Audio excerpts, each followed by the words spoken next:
Muito boa noite, rapaziada. Eu sou o Leo.mp4 e, mano, hoje a gente vai falar de como os jogos 2D foram programados, beleza? Mas, mano, antes de começar, deixa eu te fazer uma perguntinha muito rápida. Tu já jogou Mario? Ou tu já jogou Sonic? Ou qualquer outro joguinho 2D e olhou pra tela encantado e se perguntou como que os caras fizeram isso? Quem que fez esse personagem se mover? Quem que ensinou ele a pular? Como que ele sabe que bateu numa parede, mano? Cara, se você já se fez esse tipo de pergunta quando tava jogando, esse vídeo aqui é pra você, beleza? E hoje, mano, a gente vai abrir o capô dos jogos 2D e a gente vai entender como é que eles foram programados desde quando eles eram códigos binários, assim, 01001, até o jogo aparecer na tua tela rodando lisinho, redondo. Eu te prometo uma coisa, mano. Você não precisa ser um programador, você não precisa entender super sobre programação pra entender esse vídeo. Eu vou fazer esse vídeo aqui da maneira mais mastigadinha possível, pra você entender todos os pontos de como um jogo 2D foi programado e continua sendo programado. Porque até hoje tem jogos 2D vindo ao sucesso, vindo pras telas dos jogadores jogarem. Então, pra entender esse jogo aqui, mano, você só precisa saber o que é jogar um videogame, falou? Cara, ao longo desse vídeo aqui, você vai entender o que é um sprite, como que um personagem aprende a pular dentro de um jogo, como que ele aprende a correr, o que é gravidade dentro de um jogo, como que o computador entende quando você aperta alguma coisa nos botõezinhos do controle, e como tudo isso se junta, mano, pra criar uma estrutura que no final vira um jogo, um projeto que no final de tudo vira uma obra de arte. Então, mano, pega o teu lanche, pega o teu café, que no final desse vídeo aqui, tu vai olhar pra aquele joguinho 2D bobo que você achava os gráficos feios ou até toscos, e tu vai olhar e falar, caralho, mano, os caras tiveram um trampo do cacete pra fazer essa porra. Caramba, agora sim eu entendo o que os caras passaram pra programar isso aqui. Então vamos começar, mano, com uma seguinte pergunta. O que é um jogo 2D? Antes de a gente entrar na programação de verdade, com códigos, coisa arada, como é que os caras fizeram e as técnicas, você precisa ter uma base, você precisa entender o que é um jogo 2D. E eu vou te dar a resposta mais simples do mundo, mano. 2D significa duas dimensões, que são largura e altura. Pensa numa folha de papel. Ela tem largura e altura, mas ela não tem profundidade. Você não consegue entrar nela, tá ligado? Isso é o que a gente chama de 2D. O jogo 2D, mano, é como se fosse um mundo que existe dentro dessa folha de papel. E pra direita, pra esquerda, pra cima, pra baixo. Mas ele não vai pra dentro da tela. Ele não tem aquela profundidade que ele vai no fundo da tela, que ele volta. Ele não tem aquela terceira dimensão, que é o que a gente chama de 3D. Jogos 3D são tipo Minecraft, GTA. Porém, a gente tem uns jogos muito fodas que são em 2D, mano. Tipo Super Mario World, tipo Celeste. Ou até mesmo uns atuais, tipo Stardew Valley ou Hollow Knight. Tá bom, beleza. Eu já entendi o que é 2D. Mas o que é 3D, então? 3D, mano, como citei anteriormente, tem 3 dimensões, ou seja, largura, altura e profundidade. Pensa num cubo, mano. Tu consegue andar em volta dele. Tu consegue ver por todos os lados dele. Você consegue entrar dentro daquele espaço, tá ligado? Jogos 3D, tipo GTA, tipo Mario 64, tipo Elden Ring, tipo Minecraft, todos esses jogos têm profundidade. Mas sabe o que é mais engraçado, mano? Muitos jogos 3D utilizam gráficos que são de jogos 2D. Eles utilizam gráficos que parecem de jogo 2D por dentro, tá ligado? Com texturas planas aplicadas em objetos 3D dentro daquele jogo. E tem jogos 2D que tem sombreamento e que tem as texturas tão bonitas e tão bem feitas em questão de detalhe que parece jogos 3D. É tipo aquela parada, né, mano? Os caras, eles têm a arte de enganar o olho humano. Mas do ponto de vista, mano, de programador, do ponto de vista de dev, o que muda mesmo é justamente a questão de dimensão do jogo, tá ligado? E sabe o que é mais ótimo num jogo 2D, mano? Ele é simples de programar. Muito mais simples de programar. Por isso que a maioria dos desenvolvedores começam com jogos 2D. Por isso que a maioria das empresas que querem criar um jogo muito bom, um jogo que seja muito foda, historicamente falando, começam com jogos 2D. É tipo aprender a fazer ovo mexido antes de aprender a fazer soufflé. Você aprende com jogos 2D, nos fundamentos, nas partes de iniciante, e se você quiser se aprimorar posteriormente, tu vai pro 3D. Agora que tu já entendeu o que é um jogo 2D e a diferença do jogo 2D pro 3D, a gente vai entrar na parte mais técnica de como os jogos 2D são programados. Cara, deixa eu te fazer uma pergunta estranha. O que é um jogo? Tipo, no fundo da alma, assim, o que é um jogo? Sem pensar em gráfico bonito, sem pensar em trilha sonora épica, o que significa ser um jogo e o que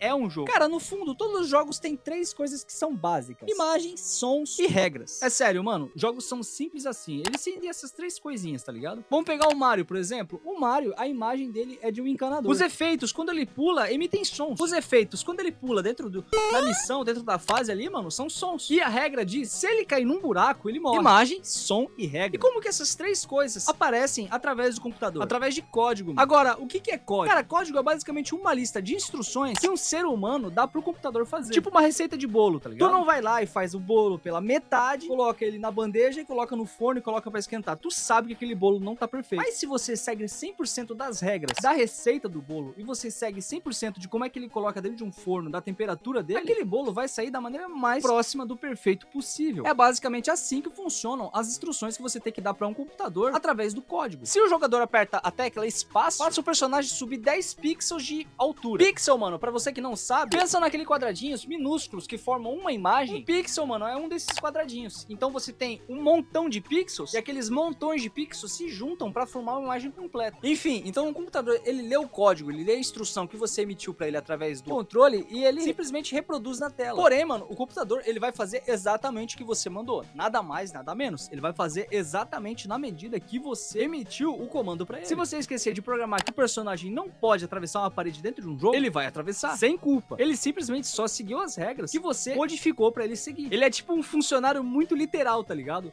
Se você olhar para ele e falar, ó, vai no mercado e compra leite. Se tiver leite, ele vai lá no mercado, vai comprar leite e vai voltar, demorou. Mas se não tiver leite, ele vai no mercado e vai ficar esperando o próximo comando, porque você não deu o comando para ele caso não tenha leite no mercado, entendeu? O computador é esse funcionário e a programação é o manual de instruções que o programador dá para esse funcionário. Então um jogo 2D, mano, só existe na tua tela quando um conjunto gigante de instruções fica rodando o tempo inteiro na tela, respondendo ao que você faz no input, no controle. E cara, essas instruções ficam rodando na tela através de uma técnica chamada Game Loop. Imagina um relógio, mano, que bate a cada fração de segundo. Cada batida é um segundo, cada batida é um frame. A maioria dos jogos roda a 60 frames por segundo. Daí que vem aquele termo FPS, 60 frames por segundo. Isso significa o quê? Isso significa que a cada segundo que passou, o jogo ele verifica se o jogador apertou algum botão, o jogo ele verifica a posição dos personagens na tela e o jogo desenha tudo na tela. E depois disso ele só repete. Tudo isso, mano, 60 vezes em um segundo. Por isso que é 60 frames por segundo. Então, agora saindo um pouquinho dessa parte de Game Loop, vamos entrar nos sprites. Cara, sprite é um dos termos mais clássicos no mundo de programação e do mundo dos jogos. E também, mano, do mundo de design, tá ligado? E esse conceito é ridiculamente simples. Sprite, mano, basicamente é uma imagem. Só isso. Uma imagem de um personagem, de um inimigo, de uma moeda, de uma nuvem decorativa. Tudo que tu vê num jogo 2D, mano, é sprite. Mas calma aí, se um personagem se move, como que isso funciona na prática? Como que uma imagem que é estática fica se movimentando na tela? Tu sabe o que é um desenho animado? Óbvio que tu sabe. Tipo o desenho Pica-Pau, Tom e Jerry, isso aí. Cara, esses desenhos são feitos com milhares de imagens que vão se movimentando na tela. E são desenhos que são, tipo, levemente diferentes um do outro, tá ligado? Mas essa alta movimentação, essa alta transição de imagens faz parecer que eles estão se movendo. E um jogo 2D utiliza exatamente essa mesma técnica. Existe uma parada chamada Sprint Sheet. Por exemplo, tem a pose 1, onde é que o personagem tá com o pé esquerdo na frente. Tem a pose 2, onde é que ele tá com os dois pés juntos. Tem a pose 3, onde é que ele tá com o pé direito na frente agora. E tem a pose 4, onde é que ele está com os dois pés juntos na frente. E o jogo, basicamente, ele fica alternando essas imagens e fica transicionando entre elas. E voilá, mano. Parece que o personagem tá se movimentando dentro da tua tela. Pensa num boneco de papel, onde é que você, tipo, tira uma foto dele, depois vai movimentando o bonequinho no cenário ali, e depois tu pega e simplesmente fica transicionando essas imagens e parece que aquele bonequinho tá andando. Isso é animação de quadro a quadro, mano. E é exatamente o que acontece dentro de um jogo 2D. Mas como que um jogo sabe qual sprite que ele vai mostrar primeiro, mano? Aqui que entra a lógica de estados dentro da programação. Tu tem um estado parado dentro de um jogo, o estado andando, o estado pulando, o estado tomando dano. E todos esses estados, eles têm sprites diferentes, tá ligado? Então, indiferente do que você tá fazendo dentro do jogo, ele tem o mesmo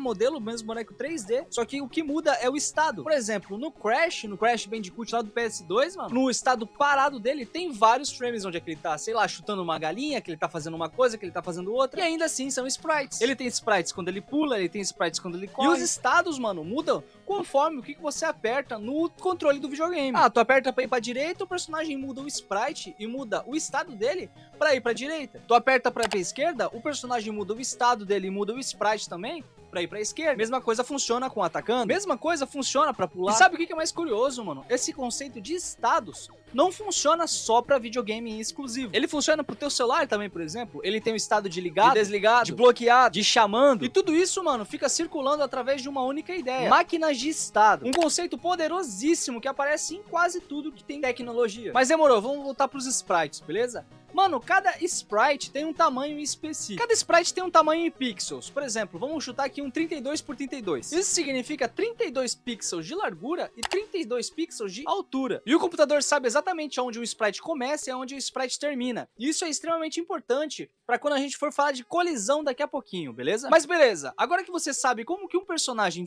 tá dentro de um mundo e como é que ele é animado e como é que ele aparece na tua tela, vamos falar de como é que ele se move dentro daquele mundo, beleza? E aqui vai um pouquinho de física, mano, mas calma que eu te prometo que é a coisa mais fácil do mundo de entender. Física dentro da programação. Mano, isso soa como se fosse um filme de terror pra uma galera, mas tipo assim, não é, mano, é muito simples. Vamos começar com um básico. Como é que funciona o movimento horizontal? Como que o personagem vai pra direita ou ele vai pra esquerda? Aqui que entra, mano, o conceito de velocidade dentro do jogo. Por exemplo, nos jogos funciona mais ou menos assim, ó. Vamos ir pra direita agora. A velocidade do personagem é de 5 frames por segundo. Velocidade, 5 frames por pixel. A cada frame, ou seja, 60 vezes por segundo, o personagem anda 5 pixels. 60 frames vezes 5 pixels. Quanto mais alta a velocidade, mais rápido o teu personagem anda dentro do mundo. É exatamente como um carro, mano. Velocidade 5 é tipo andar de bicicleta. Velocidade 15 é tipo ir de moto. Velocidade 50 é tipo ir de carro, tá rápido. Agora vamos falar de gravidade, mano. Na vida real, se você joga uma bola pra cima, ela sobe, ela desacelera, ela para e daí que ela cai. Já no jogo, mano, a velocidade é uma força que puxa o personagem pra baixo constantemente. E como que isso funciona no código? Cara, cada personagem dentro de um jogo tem uma velocidade vertical. Quando ele pula, essa velocidade é empurrada pra cima. Digamos 15 pixels por frame. Mas não, a gente não pode dizer 15 pixels por frame,